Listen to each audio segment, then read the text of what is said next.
자, 우리가 지난 시간에 모드 벡터라는 거를 배우는 것까지 얘기를 했는데, 이번 시간에는 그 모드 벡터를 어, 정규화한다는 그런 말이 나오는데, 어, 예를 들어서 어떤 행렬이 이런 관계식을 만족시키면은 이걸 뭐라고 얘기하냐면, 이 행렬은 이 질량 행렬에 대해서 정규화가 됐다. 예를 들어서 얘가 이 질량 행렬이 아이덴티티 매트릭스라면은 V 트랜스포즈 아이덴티티 매트릭스 V가 되면 I 곱하기 V는 그냥 V니까 V 트랜스포즈 V가 되죠. 그러니까 결국 V의 제곱이 돼요. 제곱이 1이다라는 식이 되니까 그게 우리한테 익숙한 그 정규화죠.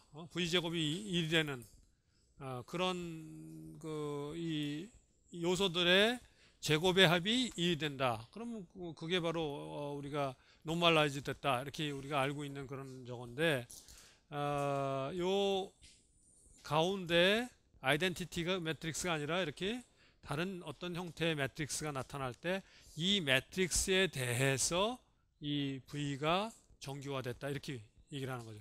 그러니까 영어로 normalized with respect to 이 매트릭스 M 이렇게 얘기가 된다 이거예요.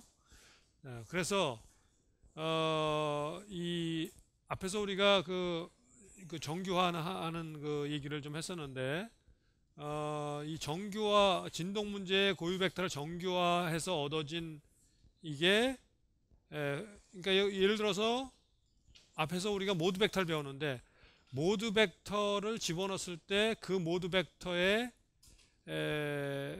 모드 벡터가 우연히 이걸 만족한다 그러면 그 모드 벡터는 정규화된 모드 벡터다 이런 얘기예요. 그럼 우연히 그렇게 할 수는 없겠죠. 일반적으로 우리가 앞에서 여러분이 구했던 듯이 뭐 1대 0.731 전 시간에 배웠듯이 이렇게 되면 그 걔네들을 갖다가 요거다 대입해서 해보면 일이 안 될 테니까, 그러면은 1대 0.731이 그 비율로 되는 놈들 중에서 정규화된 놈 어떤 거냐 알려면은 그 1대 0.731로 된 데다 앞에다 알파를 곱해가지고 그 알파를 요거다 알파 1 0.731 되는 놈이 여기다 집어넣고, 이 V 트랜스포즈는 알파 1 0.731 되는 놈을 집어넣어가지고 그러면 결국 알파 자승이 나오고 이렇게 돼서 그 알파 값을 갖다가 알파 값이 이 1을 만족시키게 하는 그런 역할을 해줄 수 있겠죠. 그래서 그 알파 값을 갖다 구하게 되면은 결국은 노멀라이즈된 그 저걸 갖다 구할 수 있다. 그게 이제 정규화하는 과정인데, 그렇게 해서 얻어진 그 모드 벡터 중에서 결국 이런 성질을 갖는 모드 벡터, 그게 이제 정규화된 모드 벡터다 이런 얘기예요. 뭐 그래서 앞에서 우리 모드 벡터 쓸 때는 U라고 해가지고 표시했는데 U, 여기서 V라고 좀 그 구별해서 지금 표현하고 있죠. 그 이유는 왜냐면은 얘는 V라고 표시하는 놈은 얘는 정규화된 모드 벡터다 이런 거를 얘기하고 있는 겁니다. 정규화된 모드 벡터다. 자, 이 정규화된 모드 벡터도 모드 벡터니까 당연히 원래 아이겐 밸류 프로블럼 고유치 문제 원래 고유치 문제 만족하죠. 만족해요. 그래서 이게 원래 고유치 문제였어요. 이 형태가 이게 k 오메가 자승 m 그리고 바깥에 v니까 그 고유치 오메가 i 자승과 고유 벡터 vi를 갖다 집어넣으면 그 고유치 문제에 만족하는 거죠. 원래 고유치 문제였어요. 자, 이 원래 고유치 문제의 요 앞쪽에다가 V 트랜스포즈를 곱해주면은 이런 식으로 바뀌겠죠. 여기도 V 트랜스포즈 곱해지고 이것도 곱해지고 이렇게 된다 이거예요. 그러면 요 놈이 바로 1이라고 그랬단 말이에요. 요 놈이 1. 요 놈이 1이다.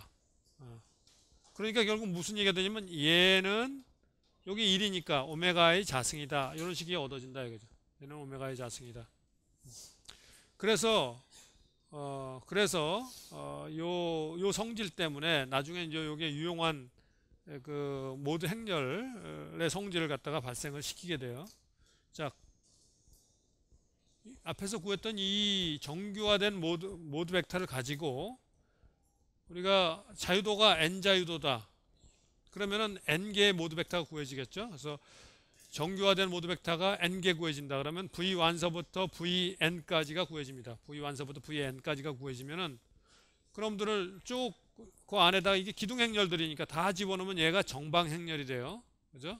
이게 n by 1짜리가 n개 들어가니까 n by n 매트릭스가 되면서 정방행렬이 되죠. 그래서 이 대문자 V로 이렇게 표시된 놈이 바로 정규화된 모드 행렬이라고 그래요. 여기 안에 들어가는 건 정규화된 모드 벡터들이 n개가 들어가서 n개를 가지고 구성한 행렬, 이걸 정규화된 모드 행렬이라고 그래요.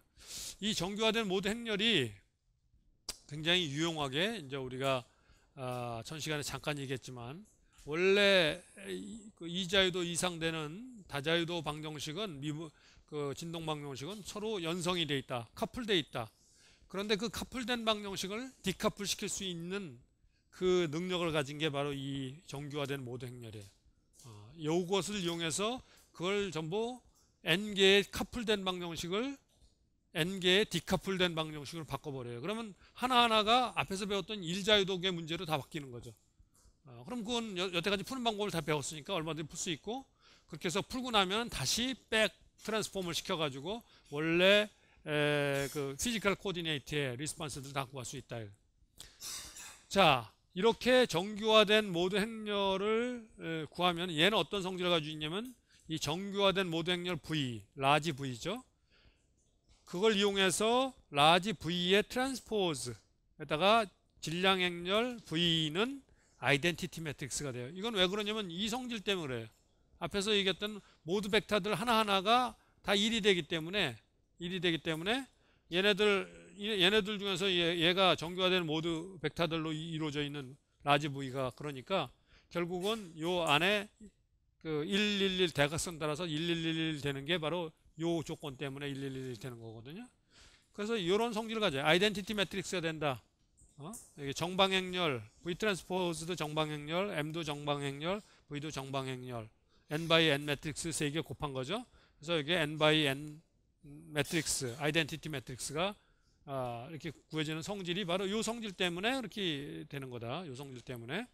그 다음에 요 성질 때문에 또 어떻게 되냐면은 V 트랜스포즈 K 곱하기 V는 이 람다라, 이게 이제 람다의 대문자입니다. 람다를 우리가 보통 이렇게 소문자는 이렇게 쓰지만 대문자 이렇게 씁니다. 이 람다 매트릭스인데 이 람다 매트릭스는 대각 행렬이에요. 대각 행렬. 대각선을 따라서 첫 번째는 오메가 1의 자승, 두 번째는 오메가 2의 자승, 오메가 3의 자승, 이렇게 배치되어 있는 오메가 n의 자승까지. 그건 바로 이 성질 때문에 그래요. 이 성질 때문에. 이 성질 때문에. 그래서 정규화된 모드 벡터를 가지고 이 모드 행렬을 구성하고 나면은 그 모드 행렬 가지고 질량 행렬, 강성 행렬과 서로 이렇게 곱해져서 이런 형태로 바뀐다 하는 거예요. 자, 요거에 더해서 이 제일 밑에 보면은 만일에 이 정규화된 모드 벡터를 한 번 더 m의 제곱근, 질량 행렬의 제곱근으로 이렇게 곱해주게 돼서 그걸 W라고 한다 그러면, W라고 표시를 한다 그러면, 이 W를 우리가 뭐라고 얘기를 하냐면 가중 모드 행렬이라고 그래요. 가중 모드 행렬, 웨이티드 모달 매트릭스 라고 얘기를 합니다. 가중 모드 행렬. 그러면 뭐가 되냐면 W 곱하기 WI의 트랜스포즈 곱하기 WI는 이건 얘 1 by n 매트릭스고 이건 n by 1 매트릭스니까 이 두 개 곱하면 당연히 스칼라 값이 되겠죠. 1 by 1이 되니까. 자, 그럼 여기다가 요 앞에서 했던 요 값을 갖다 여기다 대입하고 얘 뒤에 대입하면은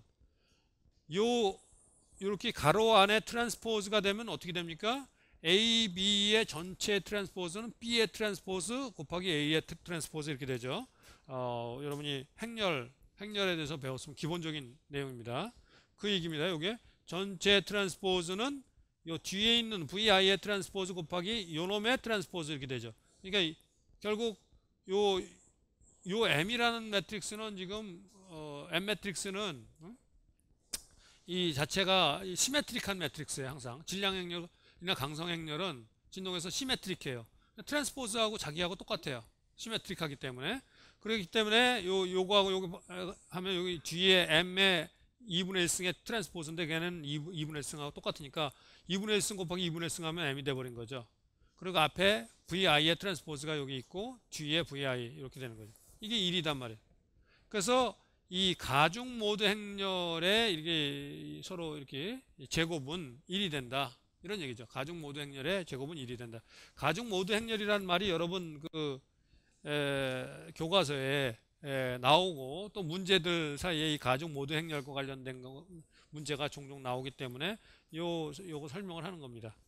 그래서 이 가중 모드 행렬들로 구성된 가중 모드 행렬도 모드 행렬이 정규화된 모드 행렬이 n개가 있으니까 n개를 구성을 아까 이 정규화된 모드 행렬을 이렇게 정규화된 모드 벡터로 정규화된 모드 행렬을 이렇게 구성했듯이 가중 모드 행렬 n개로 이렇게 구성된 이놈을 갖다가 구성된 이놈을 갖다가 지금 이건 가중 모드 벡터고 가중 모드 행렬을 구성된 놈을 가중 모드 행렬이라고 그런다 이거죠.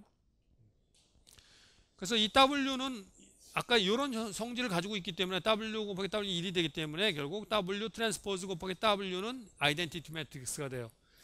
이거는 이건 별거 아닌 얘기 같지만 이거 곱해보면 이 성질 때문에 이 얘기는 무슨 얘기냐면은 가중 모드 행렬은 자신의 트랜스포즈가 인버스 매트릭스라는 얘기예요. 자신의 트랜스포즈가 그죠? 자기 곱하기 뭐 한 놈이 아이덴티티가 되는 놈 바로 그놈이 인버스라는 얘기잖아요. 트랜스포즈 매트릭스가 인버스 매트릭스라는 얘기예요. 그런 성질을 가지고 있다 이런 얘기예요. 그래서 요 가중 모드 행렬이 이런 것이다 하는 것을 알 필요가 있고 그 가중 모드 행렬은 이런 특성을 갖는다 이런 얘기입니다. 그래서 여러분 저걸 보면은 책을 보면 가중 모드 행렬을 이용해서 이렇게 전개하는 그런 내용들이 많이 나와요.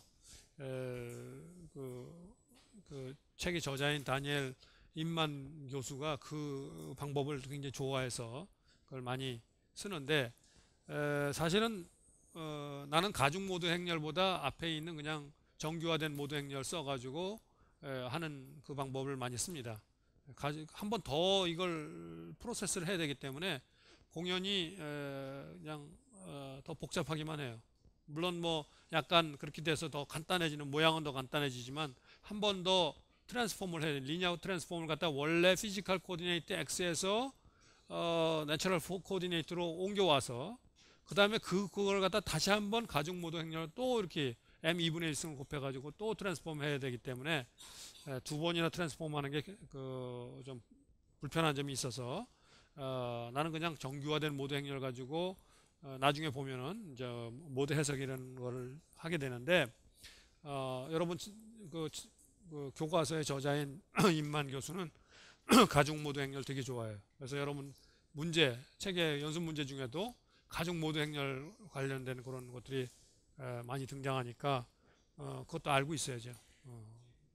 뭐 어려운 건 하나도 없는 겁니다. 똑같은 뭐 내용인데 여기 매트릭스 관련된 잠깐 지나가면서 매트릭스 관련된 내용이 잠깐 나오죠. 전 시간에 우리가 제곱근이라는 게 뭐다 얘기를 했죠. 2분의 1승 곱하기 2분의 1승 하면은 이게 된다. 그러면 m의 2분의 1승이라는 매트릭스가 예를 들어 A, B, B, C 이 시메트릭한 매트릭스예요. 시메트릭한 형태죠. 시메트릭한 형태. 이렇게 되기 때문에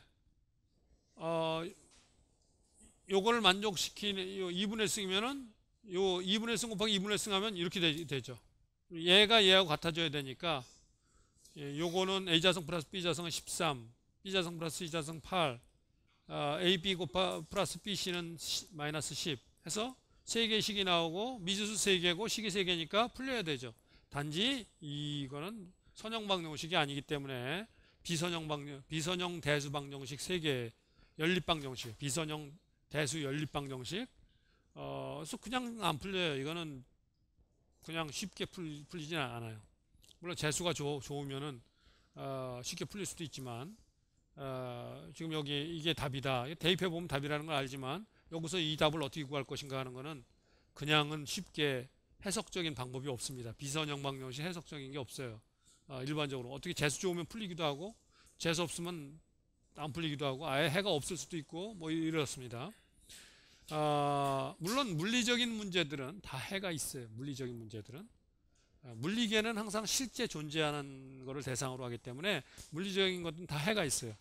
근데 그냥 수학적으로 그냥 이렇게 문제를 만들면은 해가 없는 경우도 있습니다. 해가 없는 경우도 비선형 방정식의 해는 자, 그럴 때 그걸 수치적으로 풀이하는 이거는 수치적으로 풀이할 수밖에 없어요. 이걸 실제로 풀겠다 그러면은 이건 이제 비선형 방정식 풀이하는 방법으로 여러분이 수치 해석에서 배우는 그 뉴턴 랍슨 메소드라는 걸 이용해서 이걸 풉니다. 뭐 그 얘기를 여기 하는 건 아니고 여기서는 제곱근이라는 게 제곱근 행렬이라는 게 어떤 거고 실제로 어떤 과정을 통해서 풀어야 되는가 하는 걸 소개하고 있는 것 뿐입니다. 실제로는 이런 수치적인 방법을 써서 풀어야 된다 그런 얘기입니다. 그 다음에 여기 지금 보면은 앞에서 배웠던 정규화된 모드 행렬하고 가중 모드 행렬에 대한 얘기를 하고 있는데 정규화된 모드 행렬, 가중 모드 행렬 예를 들어서 그 진동계의 질량 행렬이 이렇게 주어졌다. 그리고 모드 벡터 두 개가 모드 벡터가 강성 행렬까지 주어져서 고유치 문제를 풀었더니 모드 벡터 두 개가 하나는 첫 번째 모드 벡터 U1은 이렇게 주어지고 두 번째 모드 벡터 U2는 이렇게 주어졌다면은 자 정규화된 모드 행렬은 무엇이고 가중 모드 행렬은 두 개는 어떻게 되느냐. 각각 두 개씩 나오겠죠. 정규화된 모드 벡터 두 개, 가중 모드 벡터 두 개가 나오는데 그 두 개의 모드 벡터들로 구성된 게 정규화된 모드 행렬, 정규화된 가중 모드 행렬 이렇게 나오는 거죠. 그래서 우선 정규화된 모드 벡터를 구하기 위해서 구하려면 어떻게 된다고 그랬어요? V 트랜스포즈 MV는 1이 돼야 된다고 그랬잖아요.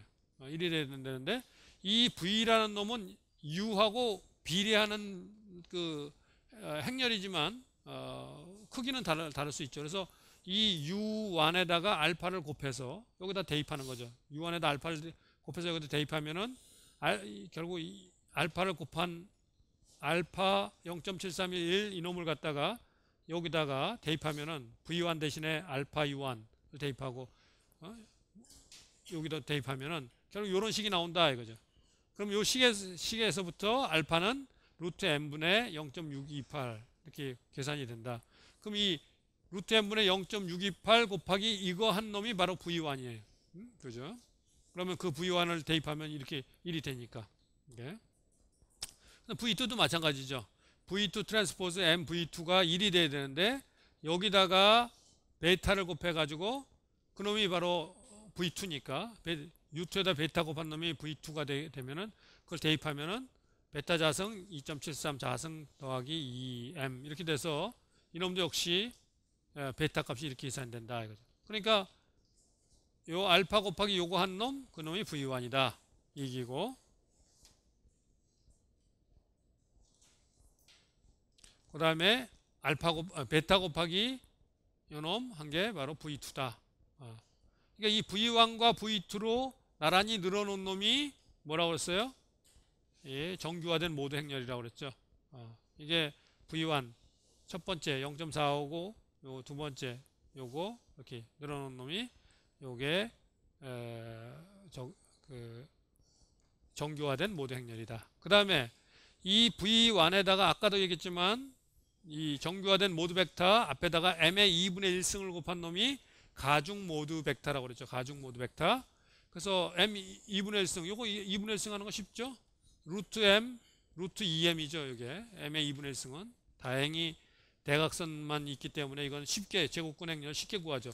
여기까지 비대각항까지 있었다면 제곱근 행렬 아까 앞에서 봤듯이 쉽게 못 구합니다. 그렇지만 이건 쉽게 구할 수 있죠.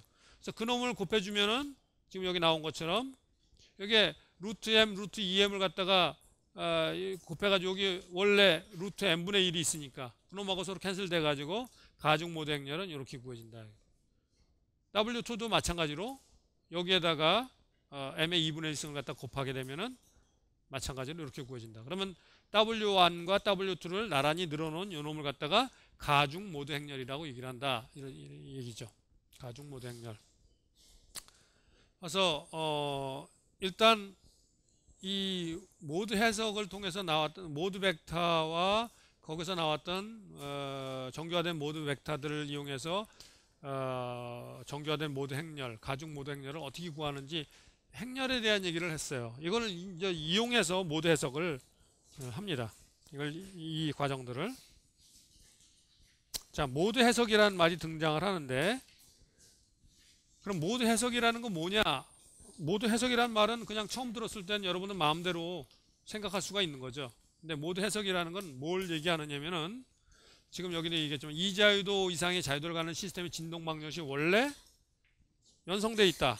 카풀되어 있는데 이 방정식을 갖다가 연성되지 않은 형태로 바꿔서 풀이하는 과정. 이거를 모드 해석이라고 얘기를 해요.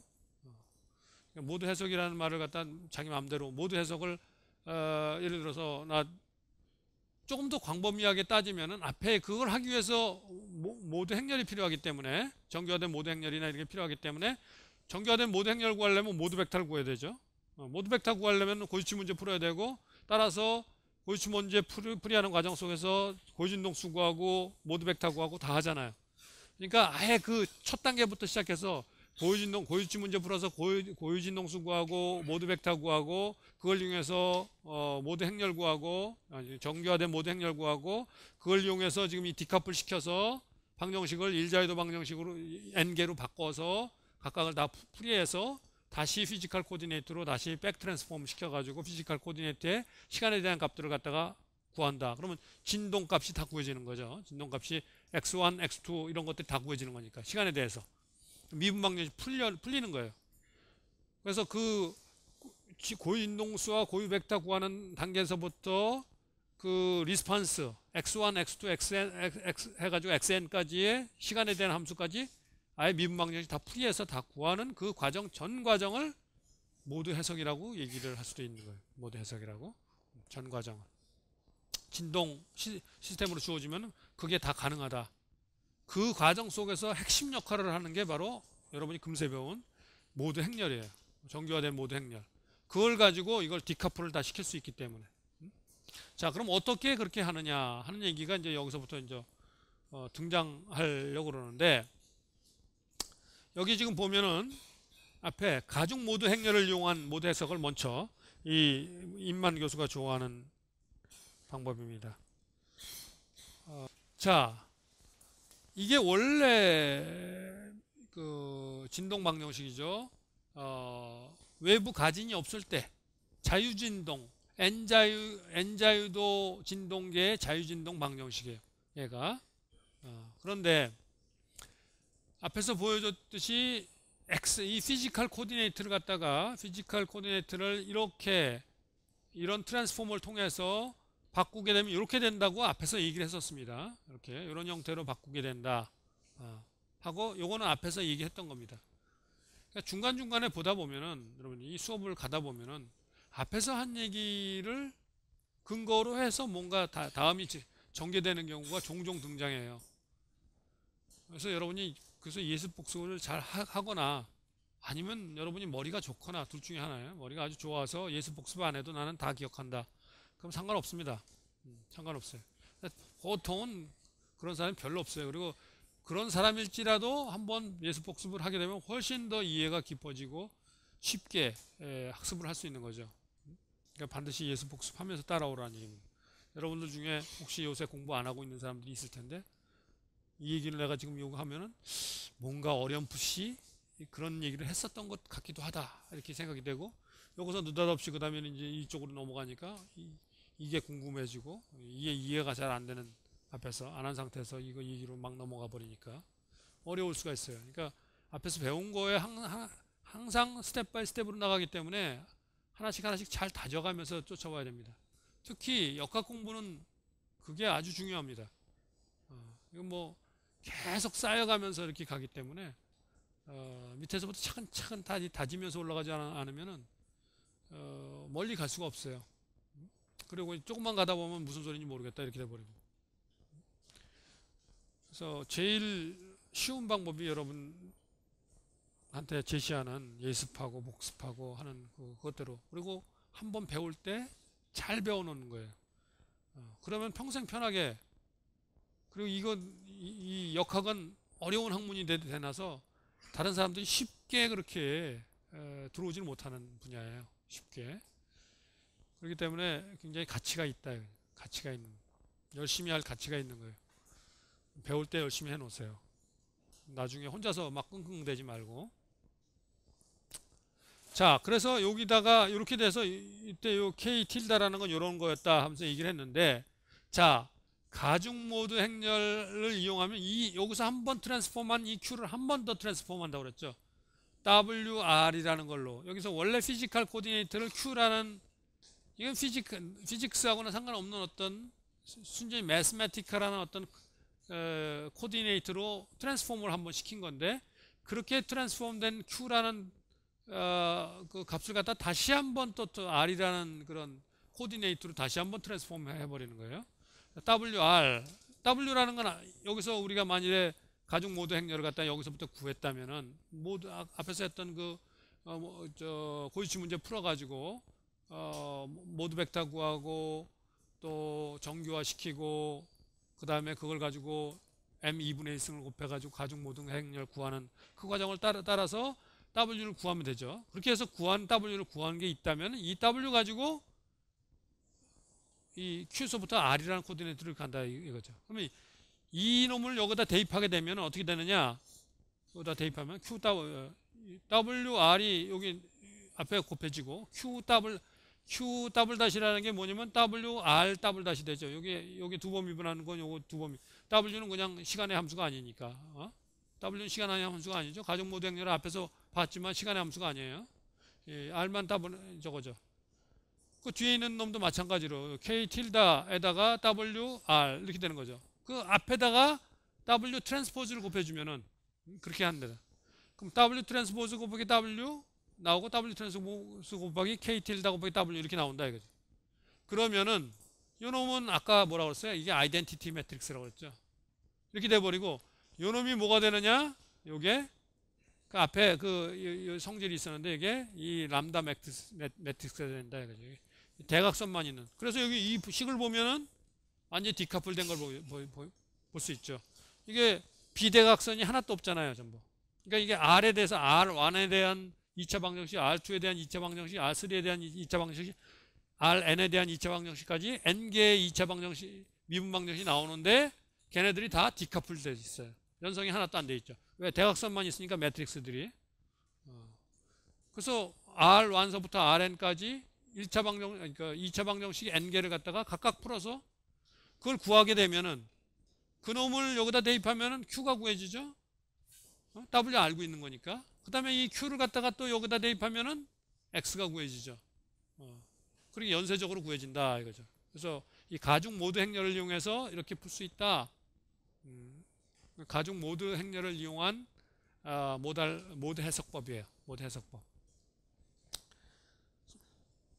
그리고 그런데 자, 이 미분 방정식을 풀려고 할 때 이 연성이 풀린 n개의 2차 미분 방정식 풀려고 할 때 이 미분 방정식을 풀려면 초기 조건이 필요하잖아요. 초기 조건이 R0와 R.0가 필요하죠. R.0가 미분 방정식에 항상 초기 조건이 있어요. 근데 우리한테 주어지는 건 뭡니까? X0하고 X.0가 주어지지 R0하고 R.0는 안 주어져요. 그러니까 그놈을 알아야 되죠. 근데 우리가 무슨 관계를 알고 있냐면은 X0하고 Q0 사이에는 이런 관계라는 건 알고 있어요. 그죠?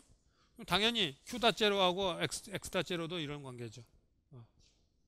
그 다음에 R0하고 Q0하고도 이런 관계라는 걸 알고 있어요. 여기도 당연히 알고 있고. 알고 있죠? 이렇게 알고 있어요. 그러니까 여기서 우리가 X0를 갖다가 주어지면 Q0는 여기서 쉽게 구할 수 있잖아요.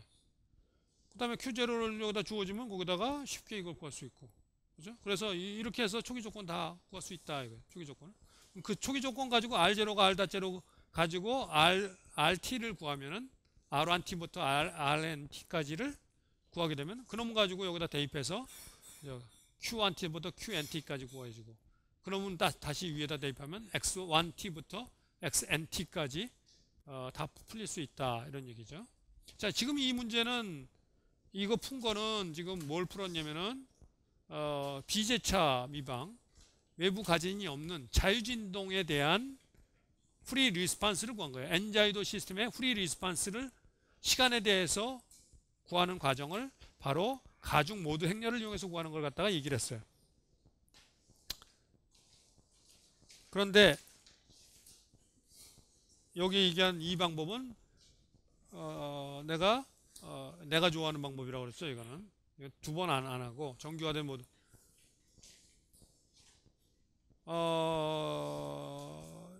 여기서는 아예 이제 저 비제차항까지 다 있는, 가진항까지 다 있는 문제를 그러면 한번 다뤄보자. 가진항까지 있는, 가진항이 있어도 똑같이 할 수 있어요. 자, 근데 여기서는 정규화된 모드 행렬 가지고 하는 방법을 하고 있어요. 이걸 가중 모드 행렬을 가지고 하는 방법으로 프리 리스판스와 포스트 리스판스, 그러니까 자유진동과 강제진동 문제를 풀어보고, 또 이 정규화된 모드 행렬로 자유진동과 강제진동을 각각 풀어보고, 그렇게 할 수도 있는데, 그럼 너무 여러분을 무시하는 것 같아서, 앞에서는 그 정규화된 가중 모드 행렬로는 프리 리스판스만 하고, 여기서는 지금 정규화된 모드 행렬로 포스트 리스판스에 대한 걸 하고 있는 겁니다. 무슨 뭐 입에다 갖다가 이렇게 하나씩 이렇게 갖다가 이렇게 하는 거는 너무 여러분을 무시하는 것 같고, 그러면 또 싫어할 것 같아서. 자, 여기 보면은 이게 원래 방정식이에요. 엔자이도 진동계에 외부 가진이 주어졌을 때의 그 강제진동 방정식입니다. 자, 이렇게 됐을 때 이걸 풀어서 x를, 요 x는 x 완서부터 xn까지 있는 겁니다. 그걸 구하자 하는 게 문제예요. 구하자. 이 미분 방정식 풀자 이거예요. n by n 매트릭스 k, m과 k로 이렇게 이루어진 이 미분 방정식 풀어라 이거예요. 풀어라. 근데 이게 서로 막 커플돼 있다고 그랬잖아요. 그냥 안 풀리니까.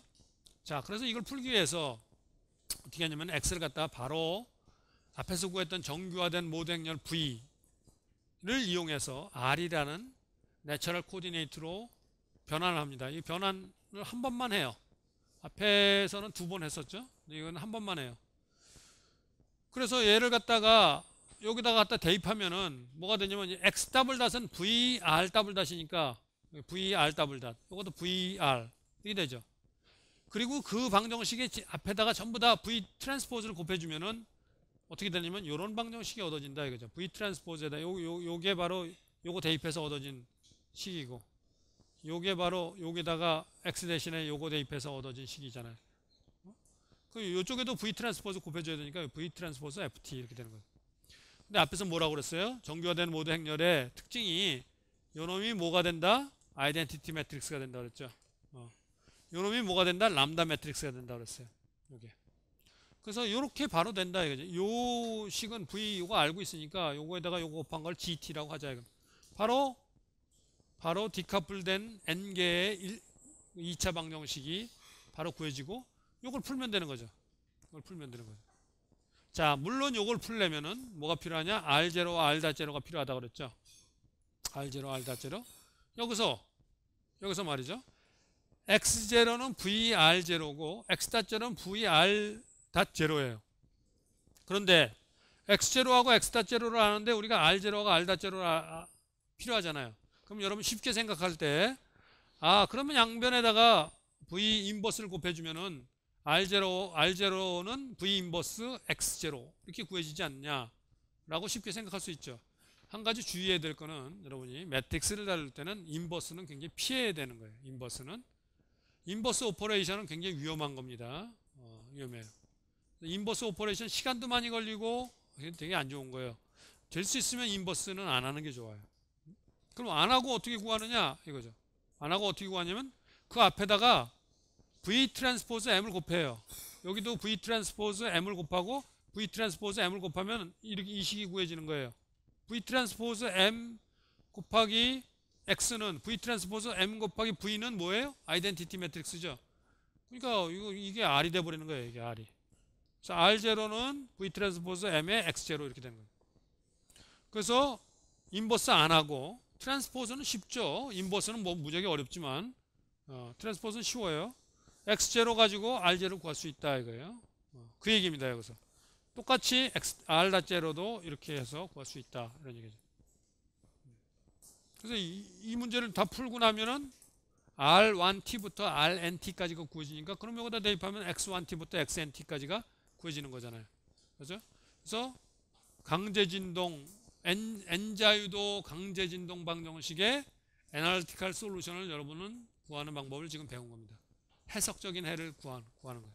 N자유도 2차 미분 방정식의 해석적인 해를 구하는 방법을 구한 거다.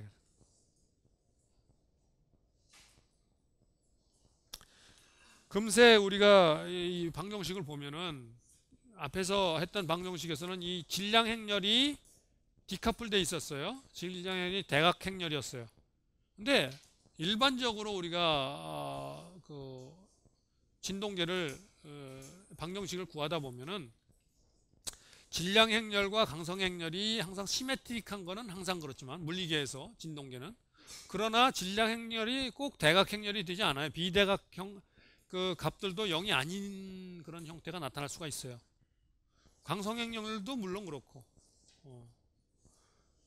그래서 이 어떤 트랜스포메이션을 잘해서 원래 피지컬 코디는 잘해서 U라는 트랜스포메이션을 통해서 이타1, 이타2로 잘 보내서 이렇게 보낼 수 있으면은 굉장히 좋은 거죠. 결국은 앞에서 했던 내용이 결국은 그 역할을 해준 꼴이 되는 거예요. 어떻게 보면 그런 역할을 해준 꼴이 되는 건데 이렇게 다이렉트하게 이렇게 해서 이렇게 갈 수 있는 방법은 없어요. 이렇게 갈 수 있는 방법은 이거를 찾다 보니까 이 앞에 있는 이런 과정을 통해서 가는 게 제일 좋다는 걸 알아낸 거예요. 그러니까 이 모드 해석을 통해서 그러니까 고위치 문제를 풀어야만 모드 벡터가 구해지고 그 모드 벡터를 알아야만 정규화된 모드 벡터를 갖다 구할 수 있고 그거 정규화 모드 벡터를 가졌을 때 바로 이렇게 디카플된 방정식을 구할 수 있다는 것을 앞에서 알아낸 거예요. 이렇게 다이렉트하게 이렇게 해서 이렇게 갈 수 있는 그런 방정식은 이렇게 해가지고 이렇게 바로 갈 수 있는 이런 저거는 없다 이거지. 쉽게 이런 적은 없다. 그래서 이게 필요한 거고 예를 들어서 여기서 지금 여하간 이렇게 디카플된 이렇게 마지막 방정식이 이렇게 된다면은 디카플 된다면 이 디카플된 이 코디네이트를 뭐라 그러면 정규좌표 노멀 코디네이트라고 얘기를 합니다. 내추럴 코디네이트라고도 자연좌표라고도 얘기를 해요. 내추럴 코디네이트라고 얘기하기도 하고 노멀 코디네이트라고도 얘기를 하기도 하고 우리말로 그냥 정규좌표 자연좌표 뭐 이렇게 쓸 수가 있습니다. 근데 그 좌표는 피지컬한 미닝은 없는 거예요. 피지컬한 미닝은 없어요. 단지 그 좌표가 또는 뭐라고도 얘기를 하냐면 이렇게 앞에 이렇게 해서 이렇게 보내잖아요. 이 R과 같은 이렇게 보내가지고 이렇게 R에 대해서 이렇게 디카플 되잖아요. 이 모드 해석 과정을 통해서 이렇게 디카플이 됐기 때문에 요 R이 의미하는 바는 뭐냐? 피지컬 미닝이 있어요. 얘는. 이렇게 바꿨을 땐 이거는 피지컬 미닝이 있어요. 그 피지컬 미닝이 뭐냐?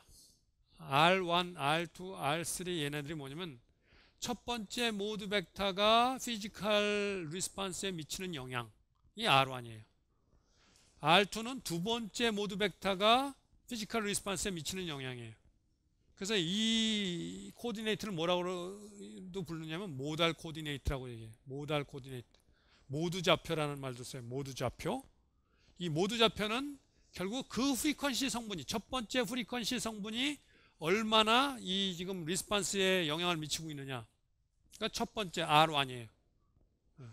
두 번째 프리퀀시 성분이 이 리스폰스가 얼마나 그 전체 리스폰스에 영향을 미치고 있느냐가 R2예요. 그래서 여기 나오는 R1, R2는 바로 그런 물리적인 의미를 갖는다. 물리적인 의미를 갖는다. 모드 좌표의 의미, 물리적 의미. 이건 잘 기억해둬야 됩니다. 이거는 중요한 거예요. 중요한 거. 뭐 문제 푸는데 뭐 개념이 중요한 건 아니지만 문제 푸는데 무슨 뭐 이게 저 아니지만 이 기계 진동학이라는 거에 나오는 이거 이 의미들을 이해하면서 이 수식을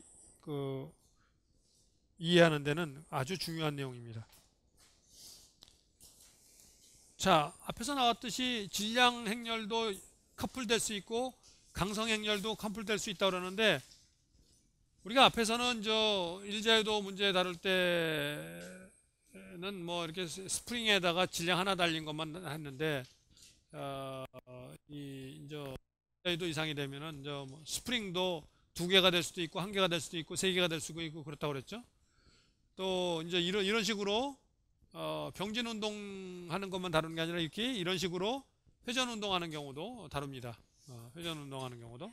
자, 이 회전 운동하는 여기 토셔널 바가 하나 있어요.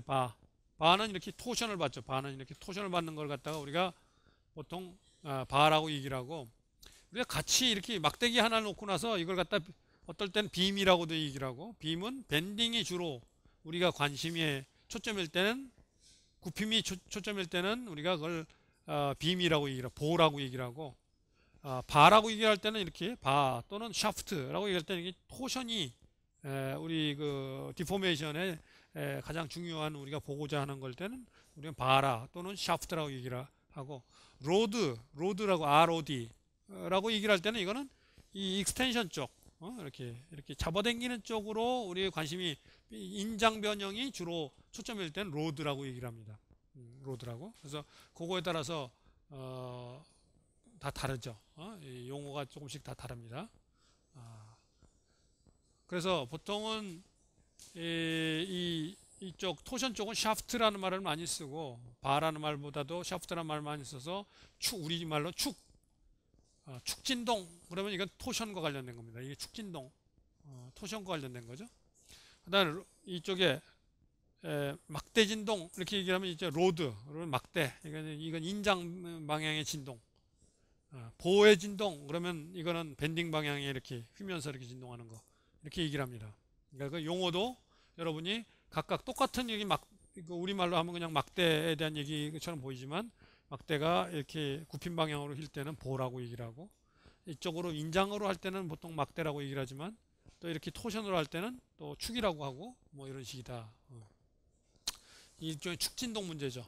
축진동 같은 게 중요하게 나타나는 게 여러분이 우리가 그 후륜 구동할 때는 엔진이 앞에 있고 뒤에 뒷바퀴로 가면 이게 저게 들어가죠. 트랜스미션 샤프트가 쫙 나가. 트랜스미션 샤프트가 돌면서 얘네들이 길게 나기 때문에 이 축진동 문제가 굉장히 중요한 또 진동 설계의 대상입니다. 그래서 이제 그런데 이 축진동 문제 많이 다루는데 자, 이거는 뭐 이 판이 원판 같은 게 이렇게 있을 때 돌 때 이렇게 있다. 그럼 얘가 돌면서 이렇게 진동을 하죠. 뭐 이렇게 진동을 하죠. 이 운동 방정식을 이걸 유도를 해보면은 이런 형태로 유도가 됩니다. 이거는 뭐 여러분이 요 하나의 관성 모멘트는 곱하기 세타 1의 더블 닷 그게 각 가속도죠. 요쪽에 토셔널 스프링이 발생시키는 모멘트 더하기 요쪽에 토셔널 스프링이 발생시키는 모멘트 그렇게 해서 구한 게 첫 번째 식이고 또 요놈의 관성 모멘트 곱하기 세타2 더블 닷은 요쪽에 스프링이 발생시키는 모멘트 더하기 요쪽에 스프링이 발생시키는 모멘트 요쪽 스프링이 발생시키는 모멘트는 얘하고 차이에 의해서 발생하니까 바로 세타2하고 세타1하고 차이가 이 K2하고 곱해져 가지고 나타나죠. 그래서 이렇게 카플되는 거죠. 이게 카플돼요. 그래서 이 모양을 보면은 질량 행렬은 여전히 이놈은 그 관성 모멘트로 이루어져 있지만 얘를 질량 행렬이라고 얘기를 합니다. 질량 행렬은 연성되어 있지 않지만 강성 행렬은 이렇게 비대각 요소가 있기 때문에 연성되어 있다. 그래서 강성이 연성되어 있다. 스티프니스 카플드 된 예제다. 이렇게 얘기를 합니다. 자, 그런가 하면은 이 밑에 있는 이 막대가 있습니다. 막대에 양쪽에 K1이라는 스프링, K2라는 스프링이 있다.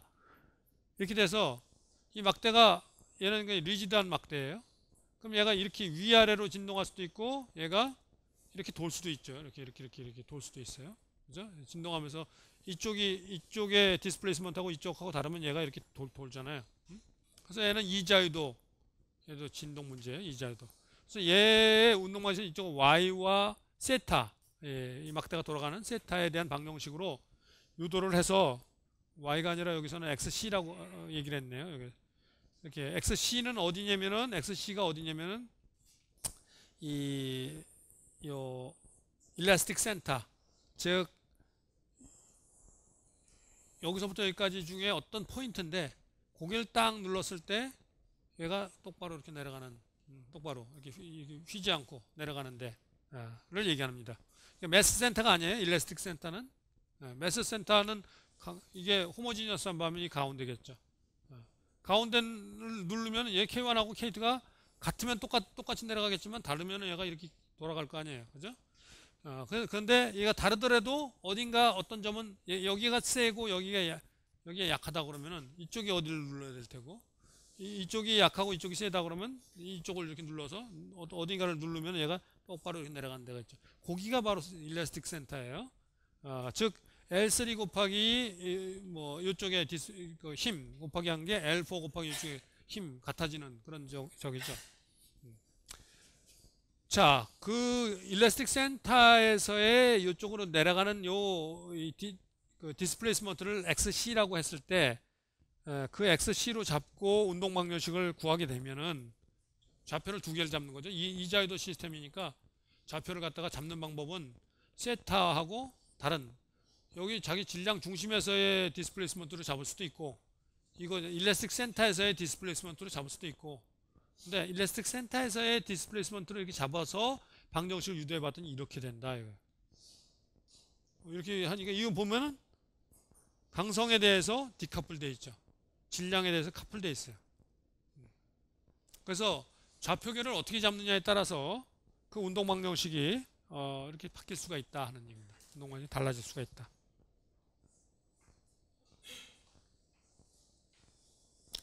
자, 여기 예제가 여러분 하는 예제를 하나 하고 있습니다. 여태까지 뭐 모드 벡터 구하고 뭐 이러는 것 때문에 하나 지나가면서 하는 거죠. 이게 질량 행렬, 강성 행렬. 그때 고진동수와 모드 벡터를 구하고 다시 정교화된 모드 벡터 구해라. 자, 일단 이거 가지고 고이치 해석을 해야 되죠. 고이치 해석은 디터미넌트 K-오메가 자승 M이 얘가 0이 된다고 그랬으니까 여기 K죠? K 10이 곱해져 있습니다. 그러니까 사실은 이 안에 값이 이 바깥을 그 안으로 곱해지면은 10 마이너스 10 마이너스 10 10인 셈이에요. 그러니까 여기 있죠. 10 마이너스 10 마이너스 10 10이죠. 그다음에 마이너스 오메가 자승 M이니까 여기에 오메가 자승 바깥에 있으니까 4오메가 자승 오메가 자승인 셈이죠. 빼줬으니까 4오메가 자승 오메가 자승. 이놈의 디터미넌트 값이 0이다. 이거 디터미넌트 값 구해보니까 이렇게 돼요. 그러니까 오메가 값이 오메가 자승 값이 하나는 0이고 하나는 3.536의 자승 4분의 50 이런 값이 얻어진다 이거죠. 그래서 오메가 1은 0, 오메가 2는 3.536 이렇게 구해진다 이거 식에서부터. 이 순서를 항상 오메가 1 값이 제일 작은 것으로 이렇게 늘어놓는다는 것을 잊으면 안 된다고 그랬죠. 항상 순서대로다. 내처럴 프리퀀시는 낮은 순서대로 번호가 붙는다. 오메가 1이 가장 낮은 저거다. 여기 0이에요. 0. 0인. 자, 그런 다음에 모드 벡터 보면 오메가 1을 갖다가 여기다가 이 식에서 고유치 문제에서 이게 0을 갖다 대입해서 모드 벡터 구해보면은 11이 나오지.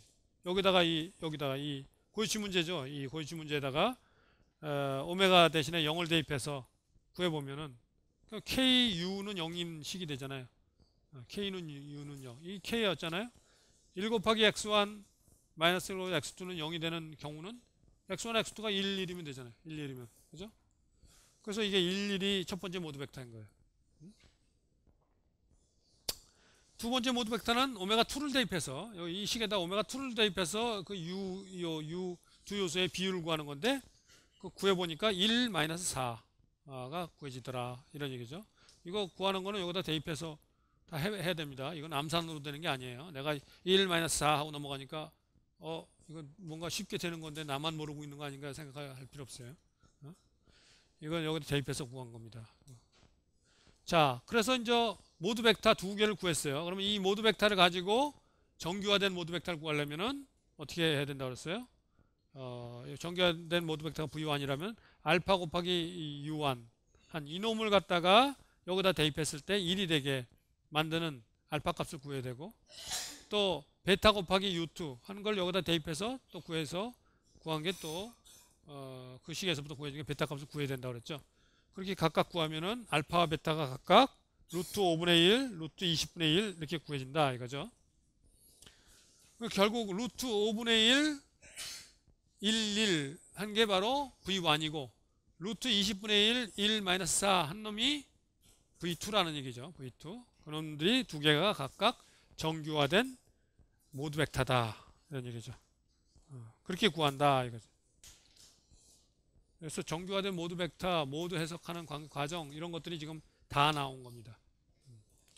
그래서 여러분들이 여태까지 뭐 이 내용이 무슨 뭐 특별히 어렵다거나 그런 건 없어요. 단지 여러분이 처음 들어보는 얘기이기 때문에 낯설죠. 여러분 대부분 다 보통 사람들이기 때문에 낯선 걸 들으면 어렵다고 느껴요. 낯선 거하고 어려운 거하고는 다른 겁니다. 낯선 거하고 어려운 건 달라요. 근데 우리 보통 사람들은 낯선 건 다 어렵다고 생각해요. 근데 천재들은 안 그래요. 낯선 거, 어려운 거는 뭐냐면 그 논리적인 그 전개 과정이 이해하기 힘든 게 어려운 거예요. 그게 어려운 거고, 낯선 건 그냥 처음 봐서 익숙하지가 않아가지고 굉장히 어렵게 느껴지는 거고, 두 개 달라요. 이거 지금 얘기한 것들이 무슨 뭐 지금 설명하는 게 무슨 뭐 특별히 어려운 게 있는 게 아니죠. 다만 처음 듣다 보니까 뭐 저런 게 다 있어 하면서 어렵게 느껴질 수가 있는 거죠. 그러니까 그게 낯선 걸 극복하려면 어떻게 해야 돼요? 문제를 많이 풀어보는 수밖에 없는 거예요. 계속 이제 주어진 문제들을 풀면서 낯설지 않게 만드는 거죠. 여러분이 지금쯤 돌아보면 처음 기계공학, 재료학학 배우면서 응력이라는 말을 들었을 때 도대체 응력이 뭐야? 일상생활에서 응력이라는 말은 못 듣고 살잖아요. 그런 얘기가 어디 있어요? 보통 사람들한테 응력이 뭐라고 얘기를 하면은 무슨 소리인지, 도대체 그게 무슨 소리인지 아주 낯설게 느껴지죠. 근데 지금쯤은 아마 여러분들한테 그게 아마 처음 그 얘기를 들었을 때 굉장히 낯설고 어렵게 느꼈던 게 지금쯤은 아마 굉장히 친밀하게 느껴지지 않았을까 생각이 되는데, 아직도 친밀하지 않은 사람도 혹시 있을지 모르는데, 그런 사람은 지금 다른 경로를, 인생의 경로를 찾으려고 노력하는 사람들이고, 아마 대부분은 뭐 응력이라는 말이 이제는 뭐 아주 친밀하게 느껴질 거예요. 마찬가지, 모드 해석 이 과정이 처음 들었을 때 굉장히 낯설게 느껴지지만, 이건 진동 관련 분석을 할 때는 반드시 나타나는 아주 가장 기본적인 내용입니다. 가장 기본적인 내용. 그러니까 이건 반드시 여러분이 잘 숙지하고 있어야 되는데. 자, 여기까지 혹시 여러분이 들으면서 궁금한, 뭐 추가로 궁금하다, 또 설명한 내용 중에 이해가 안 간다 하는 부분이 있으면 질문하세요. 자, 이 X라는 놈이, 이렇게 변환된다고 그러는데, 그럼 이건 X1, X2, X3, XN까지 있단 말이에요. N자유도면은. 그럼 이건 R1, R2, R3 이렇게 돼 있단 말이에요. 무슨 얘기냐면 이 R1은 뭐의 어떤 내용이냐면, R1은 첫 번째 고유진동수로 떨고 있는 첫 번째 모드 벡터. 우리가 뭐라고 전에 얘기를 했냐면은, 일반적인 리스판스는 모드 벡터들의 조합으로 표시할 수 있다고 그랬어요. 모드 벡터들의 앞에서 그런 얘기 했죠.